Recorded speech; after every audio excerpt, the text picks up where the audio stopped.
এই আগেই বলছি, কিন্তু রান্না হওয়া শুরু হওয়ার আগে, আগের থেকে কিন্তু কেউ লোভ দেবেন না রান্নাতে। রুই মাছটা মশলা দিয়ে মাখানো আছে।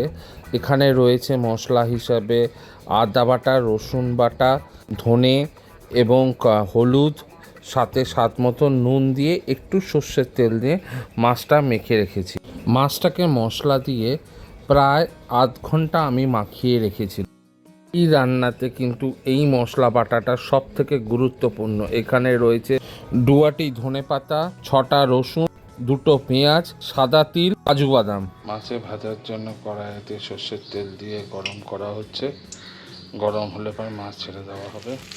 মাছ ভাজা হয়ে গেলে পর ওই তেলের মধ্যে ওই মশলা বাটাটা দিয়ে দেবো, যে মশলা বাটাটা দেখিয়েছিলাম আপনাদেরকে, দিয়ে ভালো করে কষাতে থাকবো। তার সাথে যুক্ত করব কিছুটা ধনে গুঁড়ো এবং একটু হলুদ এবং স্বাদ মতো নুন দিয়ে মশলাটাকে ভালো করে কষাতে শুরু করব। কড়াইতে যখন মশলাটা মাখা মাখা হয়ে আসবে এবং তেল ছাড়তে শুরু করবে, তখন দিয়ে দেবো মাদার ডেয়ারির ক্লাসিক টক দইটা। এই টক দইটা দিয়ে ভালো করে মশলাটাকে এবার মাখাতে থাকবো। দেখবেন টক দই থেকে তেলটা আস্তে আস্তে করে ছাড়তে থাকবে এবং ওপরের দিকে তেলটা উঠে আসতে থাকবে এবং মশলাটা নিচের দিকে যাবে। তখন আমরা আস্তে আস্তে করে মাছটা দিয়ে দেবো।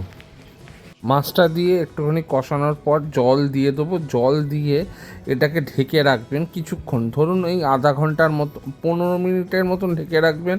গ্যাসটাকে মিডিয়াম করে রাখবেন, স্লো করবেন না, আবার বেশি স্পিডেও দেবেন না, মিডিয়াম করে রাখবেন। মিডিয়াম করে নেওয়ার পর 15 মিনিট থেকে 20 মিনিট পর যখন হয়ে যাবে, আপনি গ্যাসটাকে অফ করে দেবেন। দিয়ে ঢাকনাটাকে সরালে পর দেখবেন আপনার রান্না তৈরি। ধনিয়া, দই, রুই তৈরি।